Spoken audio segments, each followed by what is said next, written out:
Hey guys, just want to work my Minuteman Arms. Hey, listen, I'm out here. I'm going to call it God's country, right? Where very complex people lead very simple lives, right? So I'm up here in Amish country, really just sort of having a great time. Uh, but it's like really super duper early in the morning. I wanted to give you all guys a heads up what I'm sort of thinking. My little at cost promotion will be ending soon. It'll probably be ending on August 31st. So I wanted to give you sort of one last chance to take the opportunity to get an at cost firearm. But with that said, so I've been up here this morning. I got to see the stage play Queen Esther.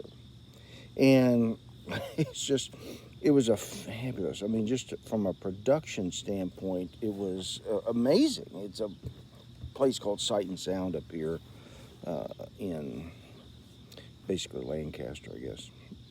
Anyway, and just one of the truths in it is how God, um, I'll say, was faithful to his word to the Jewish nation, right?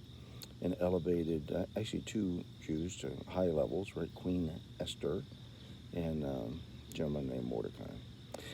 And how he punished wicked, evil people, right? Now, here's the funny thing. I mean, this thing is set back in the, I'm going to say, whatever, maybe 600 BC. I never quite know when the reign of Alexander the Great is from Greek, but it actually talks about Xerxes, right, who was the Persian king. He had some dealings with the Greeks, but I don't know exactly when. But it was funny throughout the whole play.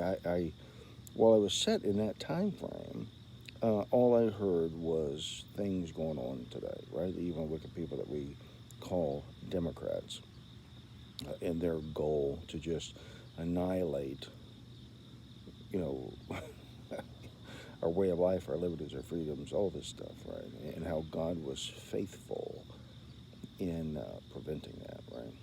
So anyway, so with that said, I really come away with a renewed hope.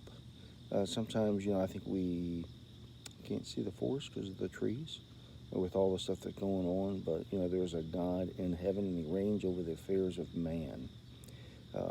And while he does expect us to do stuff, sometimes, he expects us to do stuff only to realize that we can't do it all and that we rely greater on him. So, anyway, I do want to encourage y'all guys. If you think things are going to hell in a handbasket, they are. But there is a God in heaven who reigns over the affairs of men. With that said, I want to just again give you a heads up that that promotion at Cost Firearms is probably going to end probably the last day in August. Anyway, God bless. Pray daily for our nation and for all the leaders, right? So, nothing I hope more than Joe Biden becomes woke, that he bends a knee, repents to God for the actions he has taken against him, and has a renewed sense of duty to God and to man. I don't think it's going to happen. That's just me. But there's no reason. I mean, God's um, soft and harder hearts than his, and that's to include mine.